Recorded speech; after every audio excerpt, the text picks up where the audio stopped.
نحمده ونصلي ونسلم على رسوله الكريم السلام علیکم ورحمۃ اللہ وبرکاتہ ناظرین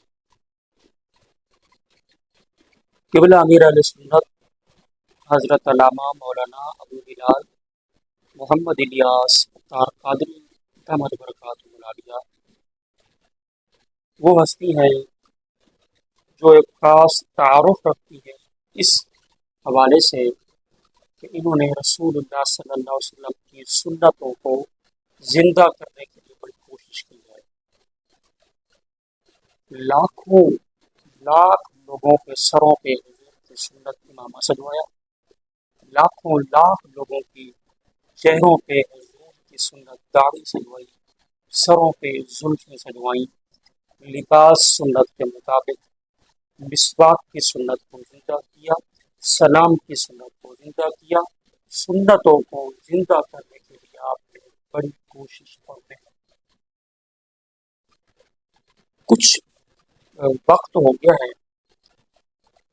دیکھنے کو ملا کہ حضرت صاحب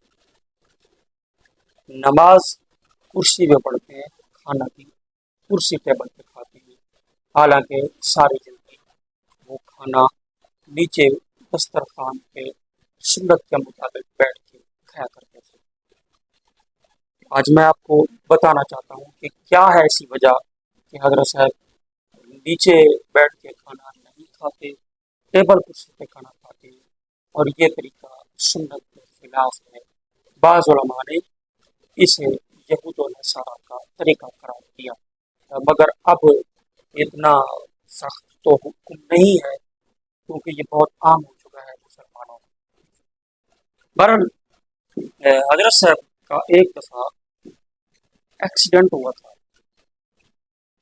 جس کی وجہ سے پاؤں پر آپ کو چوٹ تکلیف آئی تھی۔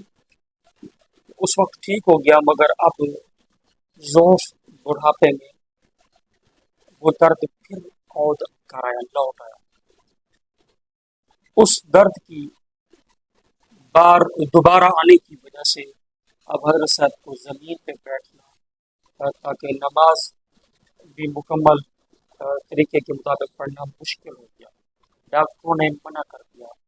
جب ڈاکٹروں نے منع کیا، ڈاکٹروں کی پوری تحقیقاتی ٹیم نے روک دیا، تو پھر حضرت صاحب نے دارالافتاء اہل سنت کے مفتیان کرام سے اپنے اس معاملے پر جو ہے وہ مشاورت کی، ان سے مشورہ لیا، تو انہوں نے بھی یہی کہا کہ آپ کا عذر جو ہے وہ ایک مقبول ہے عند اللہ، انشاءاللہ آپ کا عذر باقی ہے۔ آپ کرسی پہ بیٹھ کر یا سجدے کے بغیر کھڑے ہو کر نماز پڑھ سکتے ہیں۔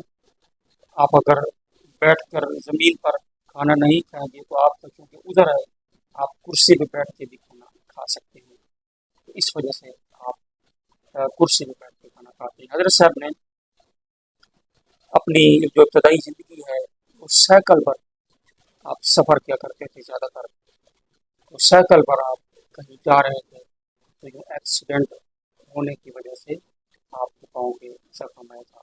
اللہ اس پر کے قلندر کو سلامت رکھے، آباد رکھے، ان کی دینی خدمات دین کے لیے قربانیوں کو قبول فرمائے۔